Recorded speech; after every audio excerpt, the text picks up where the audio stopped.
আসসালামু আলাইকুম। ফাজালে সাদাকাত হইতে পড়া হইতেছে। ফায়দা 5, 26, 27 নম্বর আয়াতে এই ধরনের বিষয় বলে বস্তু বর্ণনা করা হইয়াছে। ও আল্লাহ তাআলার বিশেষ দয়া ও মেহেরবানি যে আমাদের মঙ্গল কামনা ও বান্দাদের প্রতি তার অনুগ্রহের কারণে অত্যন্ত জরুরি বিষয়গুলো গুরুত্ব সহকারে বারবার উল্লেখ করেন। আর আমরা এই সমস্ত আয়াত বারবার পড়ি এবং এই মনে করিয়া নিশ্চিত হইয়া যাই যে কোরআন পাক তেলাওয়াত করিয়া অনেক সওয়াব লাভ করিয়াছি। বস্তুত উহা মহান দাতার পক্ষ হইতে অনুগ্রহ ও পুরস্কার স্বরূপ যে তিনি তার পবিত্র কালাম ও শুধু তেলাওয়াত করিলে সওয়াব দান করেন। কিন্তু এই পবিত্র কালাম শুধু পড়ার জন্য নাজিল হয় নাই, বরং পড়ার সাথে সাথে তার পবিত্র হুকুমসমূহের উপর আমলও করিতে হইবে।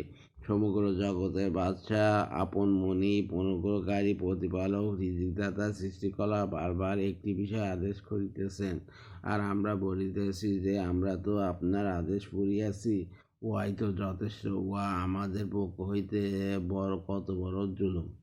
আল্লাহ হাফেজ।